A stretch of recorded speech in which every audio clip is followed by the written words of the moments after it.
Krista with Saddlebox, and for today's video I'm going to be giving you some tips for administering oral medication to your horses.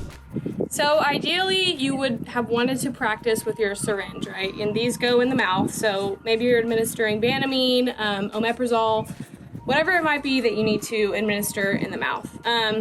So like I said, ideally you would have wanted to practice with your horse, right? So you want to do a lot of rubbing, and by the way, this is Quest, and she hates, as you can see, she hates oral administration, or oral medication, so this is why I'm using her. So you will want to practice all this. As you can see, we probably need to practice it more. Another thing I like to get them very, very used to is having my finger in their mouth.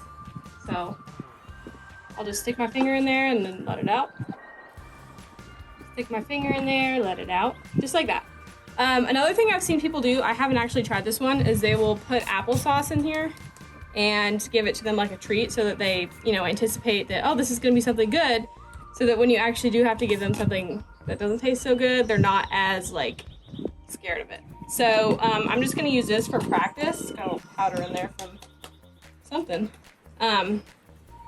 But we get into situations where maybe we haven't had the chance to work with our horse, or they're just not good with this in general, so they colic or something and all you have on hand is oral Banamine.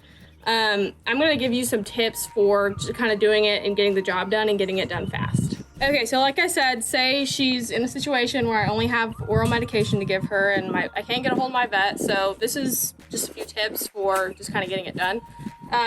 First thing I do is, I don't want to tie them up when I do this. You can really get yourself injured or your horse injured because you're going to make them feel trapped. They're going to set back. It's just going to be a bad situation. So I have her in this little stall here. It's just going to keep her safe and me safe. Even better if you have a pair of stocks or a set of stocks.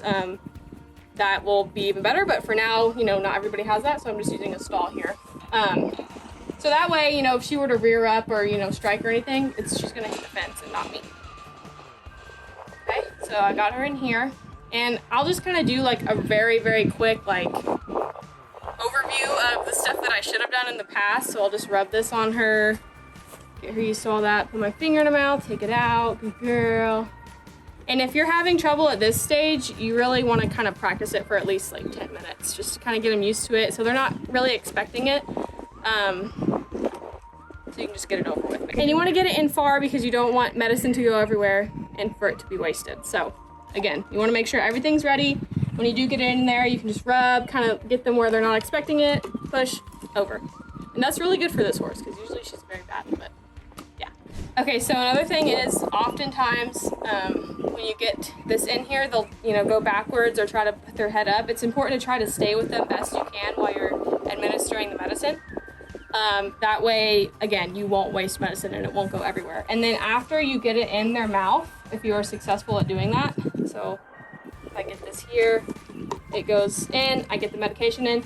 It's best to kind of hold their head up like this if you can, so that they swallow and that they can't spit it out, if that makes sense. And always remember to consult your veterinarian on all these kind of things. If you're really struggling, you're stressing your horse out, you're getting stressed out, just call your vet or call a vet. All right, y'all, that's it for this one. I hope you enjoyed it, and I'll see you in the next video. Bye, guys.